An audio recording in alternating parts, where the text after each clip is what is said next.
Muito bem, nação. Temos aqui a segunda parte do Sport Center da ESPN Brasil para falar de Flamengo e Lanús. Hoje à noite, galera, tá tendo protesto na Argentina. Existe uma preocupação muito grande caso ocorra de acontecer um confronto entre policiais e protestantes, né? O jogo poderia ser anulado e isso seria uma tragédia. Isso seria muito ruim, galera. Tomara que isso não aconteça, tá? Está rolando agora, neste momento, né? O dia inteiro, protestos, confrontos entre polícia e manifestantes lá na Argentina. O bicho tá pegando lá. Por enquanto, por hora, o jogo está mantido, tá? Por enquanto. Tomara que continue assim.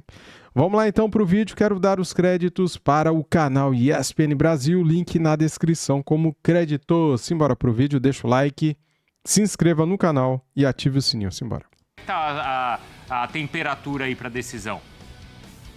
O cenário é exatamente igual ao de ontem, viu, Bruno, Jailson, Dom, que eu diria até que piorou na relação expectativa-realidade, porque aqui em Puerto Madeiro, que é uma área turística, né, com muitos restaurantes, apesar do tempo ruim, tá nublado, chegou a chuviscar em alguns momentos essa manhã aqui na Argentina, normalmente nós temos uma grande incidência de torcedores, né, dos times brasileiros, de turistas, e olha, até agora nada. Talvez haja um pouco do impacto dessa greve geral, que não está atingindo todos os setores do comércio, da economia, da vida civil do argentino, mas ela de fato está acontecendo. Não sei que impacto isso pode ter para essa relação direta entre quem vem ver o jogo e pode ficar um pouco mais, né, inseguro de sair do hotel, frequentar as ruas, mas eu vejo a mesma modorrência, se é que podemos dizer assim, que nós vimos ontem e também anteontem, quando já estávamos marcando presença aqui em Buenos Aires. Na primeira hora você falou sobre esse retrospecto do Flamengo jogando na Argentina de apenas 35%. Esses números, eles são potencializados pelo ano passado, em que o Flamengo deixou impressões negativas jogando por aqui, em 3 partidas contra o Central Córdoba pela fase de grupos e depois no mata-mata contra o Estudiantes e contra o Racing. O Flamengo não venceu nenhuma e marcou apenas um gol. Então os jogadores intimamente sabem dessa necessidade de dar uma resposta ao torcedor e ser um pouco mais Flamengo, mais imponente hoje diante do Lanús lá em La Fortaleza.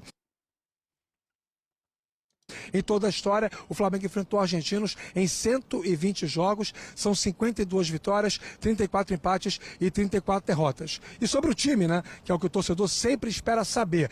Como de praxe, Felipe Luiz guarda a escalação a 7 chaves e, para mim, a principal dúvida, ela versa muito sobre a metodologia, o planejamento para o jogo. Qual a intenção do treinador do Flamengo? Com base no que ele tem falado, eu imagino o Flamengo mais fortalecido no meio-campo, com Pulgar, Everton Araújo, De Arrascaeta e Paquetá, na frente Cebolinha e Pedro. Se ele mantiver o Flamengo mais leve, mais faceiro, ele tira o Everton Araújo e coloca o Luiz Araújo lá pelo lado direito ou o Carrascal. Essa é a única lacuna que eu ainda enxergo na escalação do Felipe Luiz para o jogo dessa noite, Bruno. Tá bom, Rafa, então a gente já discute também essa questão aí do posicionamento do meio de campo do Flamengo. Até vou pedir para você trazer depois pra gente aquilo que você observou no treino ontem, que teve um pedaço aberto, né? Uma parte do treino foi aberta, então o Rafa conseguiu pescar alguma coisa e a gente já vai falar. O Flamengo... O aproveitamento lá na Argentina é ruim, né, galera? Olha isso, cara. 35% de aproveitamento. Temos que, pelo menos, empatar hoje, né? Uma vitória seria excelente. Em jogos oficiais, tá, na Argentina. Então, em 37 partidas, são 8 vitórias, 15 empates e 14 derrotas. A última vitória foi aquele 4-0 em cima do Vélez, em 2022. Desde então, 3 empates e 1 derrota. Mas aí também é verdade que no ano passado ele conquistou na Argentina as classificações na Libertadores, contra o Estudiantes e contra o Racing. Então, ali foram empates, mas... Foi empate, né? Contra o Estudiantes, foi para os pênaltis. Foi para os pênaltis. E contra o Racing... Foi depois da expulsão do Plata, não foi? Isso. E também, qual é o peso da Recopa nesse início de temporada para o Flamengo, Jailson, do troféu? Lembrando que tem essa questão do Campeonato Carioca, mas teve uma Supercopa que ficou, né, que o Flamengo perdeu para o Corinthians. Isso aumenta o peso? Eu acho que o vice, né, da Supercopa para o Corinthians aumenta o peso da Recopa. Até o Felipe Luiz falou sobre isso.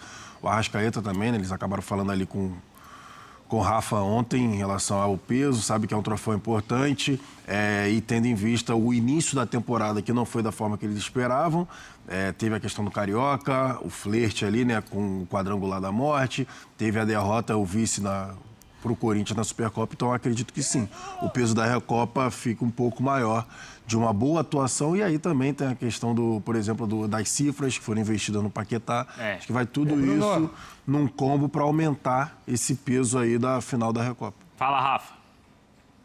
Nossa equipe de filmagem está flagrando aqui a volta de José Luiz Boto, da sua caminhada matinal aqui em Puerto Madeiro, passando aqui em frente à câmera da ESPN, cumprimentando o Dimas Copede. Ele dá um sorriso. Uma coisa rápida aqui com a gente, Dimas, posso fisgar aqui o rosto, que atende generosamente a ESPN no dia do jogo. Tá em forma, né? Pode entrar em campo, mas não é o caso, né, professor? Não, tem gente mais capacitada. Exato, mais capacitada, bem mais.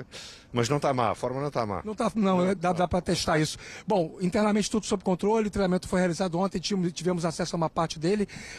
Dá para dizer, com o olhar de quem comanda o projeto, que a situação envolvendo a Supercopa do Brasil contra o Corinthians e todos os tropeços de Brasileiro, Campeonato Carioca, estão superadas e o foco está muito firme para esse jogo de hoje, Boto. No futebol nunca podemos dizer que está tudo superado, ou que está mal, ou que está bem, não é? Porque o futebol é pródigo em surpreender-nos.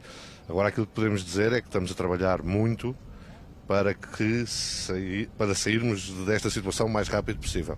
E os últimos jogos já deram alguma pista de que estamos no bom caminho. Ontem nós conversávamos com exclusividade com o Felipe Luiz aqui na ESPN e ele falava uma coisa, que finalmente ele consegue dizer que o grupo está num equilíbrio físico satisfatório para uma temporada inteira.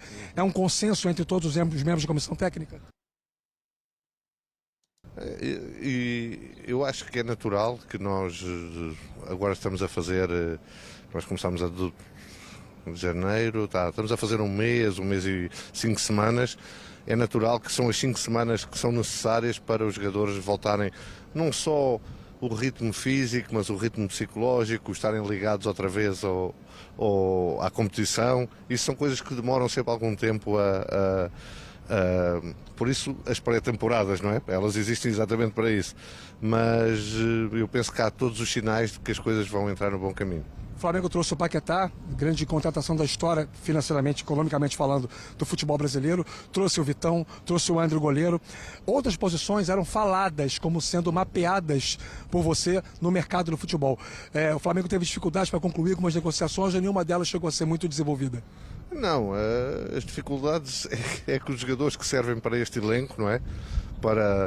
Tanto para compor o elenco como para elevar o nível do elenco, são jogadores de um nível muito alto e que muitos deles não têm ainda aquela, na sua cabeça, estarem no Brasil ou um Brasil como um destino bom de carreira, não é? Você se refere a jogadores europeus? Sim, jogadores europeus ou jogadores brasileiros que estão na Europa e que ainda não veem o regresso ao Brasil como um projeto de carreira. Então é algo que vai além do Flamengo, é uma constatação de mercado do futebol brasileiro. De mercado que o Brasil, embora tenha evoluído muito nessa parte de atrair jogadores, e nós trouxemos jogadores muito importantes no futebol europeu e para o Flamengo, ainda não tem a força que tem algumas das ligas europeias, e o problema é que nós atingimos um nível muito alto e um nível que só esses jogadores é que nos servem.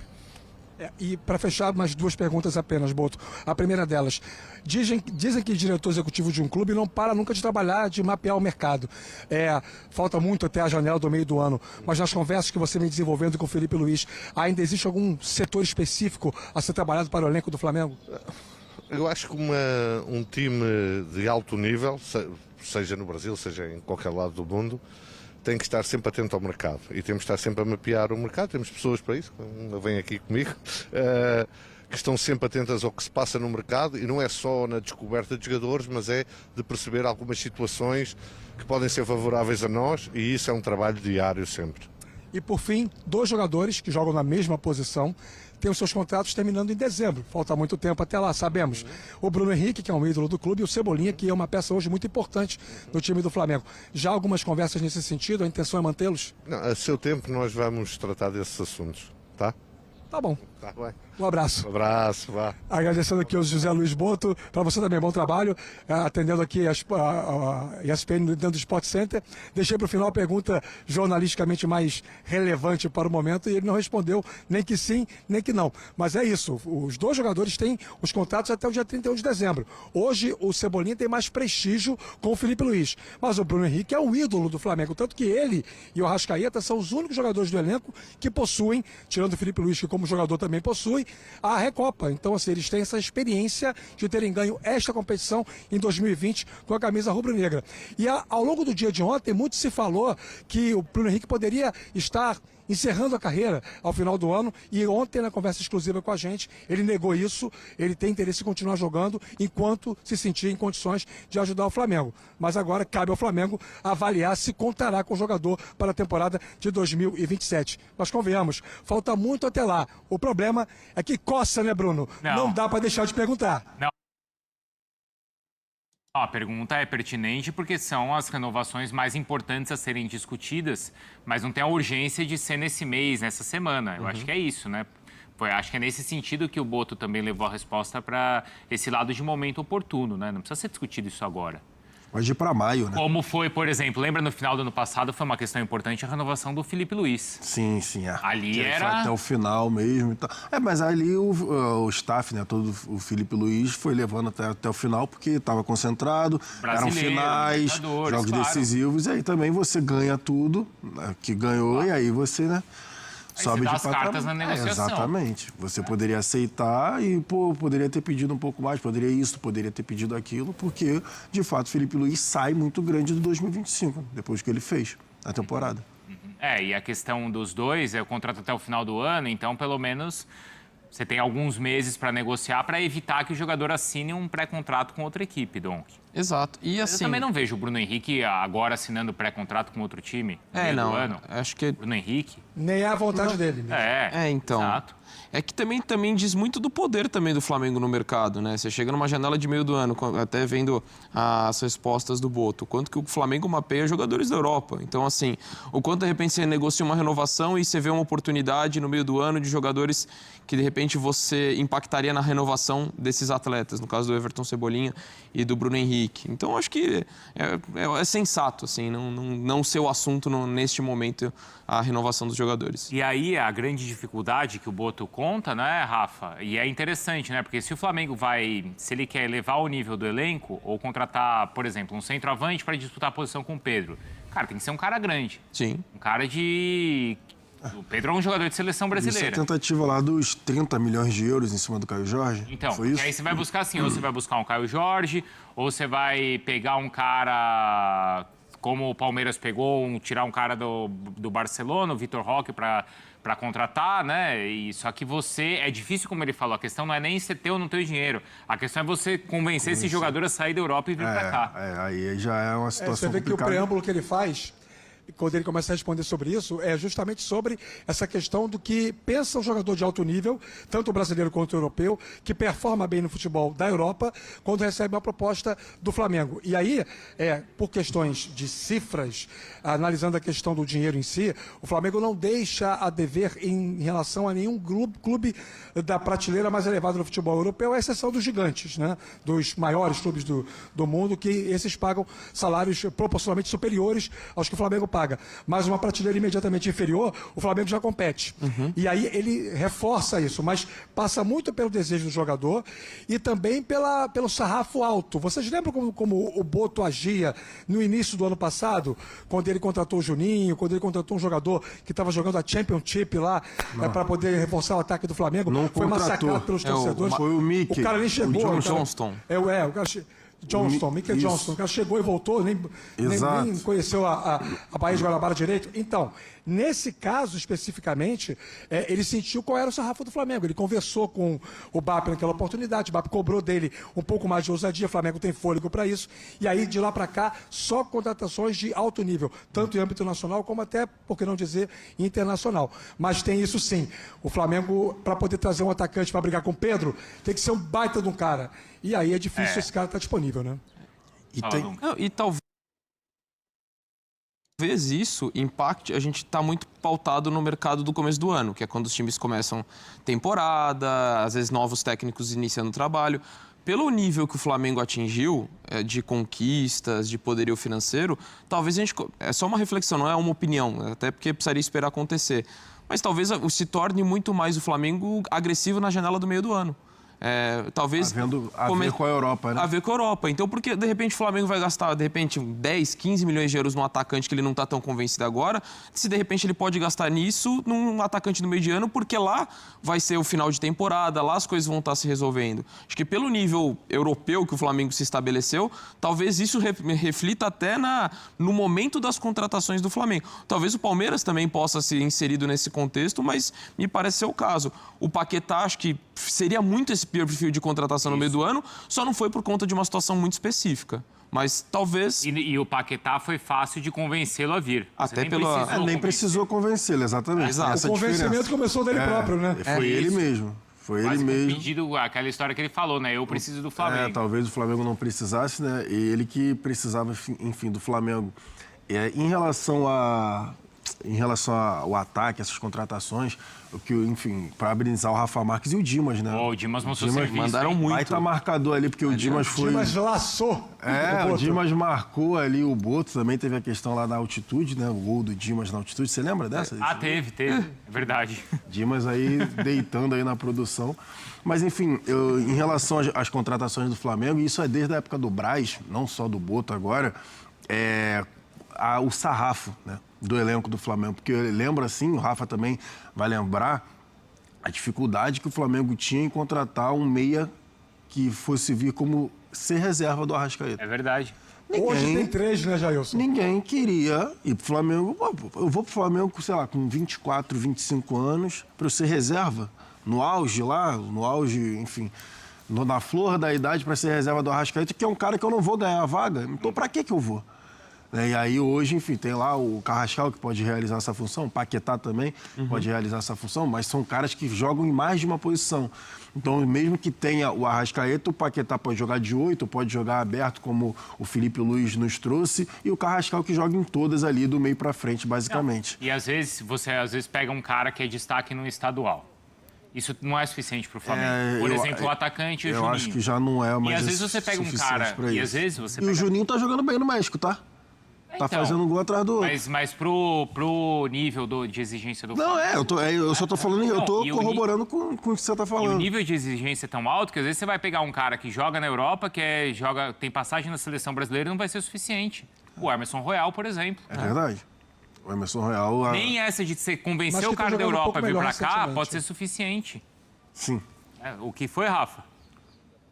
Não, tem jogado um pouco melhor o Emerson Royal. Eu acho que tudo bem. Ele é o caso daquele jogador que vai demorar um pouco mais para poder se adaptar. O Carrascal foi um que chegou e se adaptou logo. Varia de jogador para jogador. Mas eu sei que essa exigência, ela inclusive baliza o comportamento do torcedor. Quando o cara custa um valor alto. Samuel Lino, por exemplo, que até chegar ao Paquetá tinha sido mais caro. O cara chega, não performa em alto nível, com 4, 5 jogos, a torcida quer a cabeça dele, quer que ele saia. E aí é o trabalho de gestão do Felipe Luiz, do Boto, de todo mundo, para poder manter o cara com nível de motivação alto para ele performar. O Doug estava falando uma coisa importante, viu, Bruno, sobre a questão das janelas, comparando o meio do ano e final do ano. Olha só, em valores totais, em função principalmente, né, da contratação do Paquetá, o Flamengo gastou muito mais agora do que tinha gasto no meio do ano. Mas para estofo técnico, para montagem de um planejamento de campo, de time, a janela do meio do ano de 25 já foi melhor que a do final do ano. Essa base ela é construída pela janela do meio do ano, não agora do fim do ano. Do início de 26. Então é até óbvio, né? Até natural supor que o Flamengo repita essa estratégia, havendo recursos para isso para o meio do ano. Porque agora você tem a do Paquetá, que é um jogador que você coloca o valor lá no alto. O Flamengo, nesse início de temporada, voltando àquela conversa que a gente estava tendo aqui da importância da Recopa, mas ele vai dividir aí a atenção nessa decisão com essa reta final do Campeonato Carioca. Qual taça é mais importante ou pode ter um impacto para a temporada? É difícil, hein, Dom? É difícil porque a da Recopa é a afirmação dentro do cenário continental e tudo mais. Entra naquele número de títulos internacionais, isso tem peso. E assim... Para mim, a Recopa é mais importante. Considerando que o Flamengo vai estar na final do Carioca, assim, acho que é muito favorito. Você perder para um rival na decisão, que seria o caso, acaba sendo pesado. Ainda mais quando você é o favorito. O barulho é maior. O barulho é maior. É que o Flamengo chegou num ponto, assim, até pelas conquistas, pelo investimento, qualquer final perdido acaba pesando, que tem barulho. Então, assim, eu ainda acho que pela questão de rivalidade, a do estadual pesaria mais.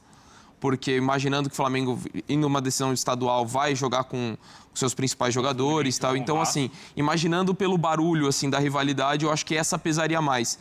Não necessariamente que é o mais importante ganhar, mas é a que mais te traria cobrança. Eu acho que, assim, é mais importante você ganhar a Recopa desde que você não perca o estadual. É meio isso. É meio isso, assim. Eu acho que o estadual vai ser muito importante que você você vença lá o estadual desde que você não perca a Recopa. Mas o estadual, o problema é que o estadual é depois, Bruno. Então, Mas você tem que ganhar a Recopa. Sempre é a última. Não, mas vamos supor. Tem que ganhar a Recopa você não ganhou agora. a Recopa na quarta. Aí já são 2 vices. É verdade. Mas aí você ganhou do Fluminense ou do Vasco na final do Carioca, já dá uma aliviada. Dá aliviada, com certeza. Agora, você ganhou a Recopa, beleza. 3 dias depois você perde para um rival? Sim, pesa. Aí é ruim. Mas aí agora, por exemplo, você falou isso, bonitinho. Mas aí chega agora, na semana que vem, né? Na sexta-feira que vem. O Flamengo com 2 vices no início do ano. Lembra do Vitor Pereira? MP, O como é que ele escreve lá? Não tem uma sigla que sempre aparece lá no muro? P12? P12. Vai aparecer lá. Vai aparecer o P12. Mas foi o ano do Vitor Pereira, foi 2023, se eu não estou enganado. Isso. As 7 taças, depois né? o São Paulo. Que perdeu tudo.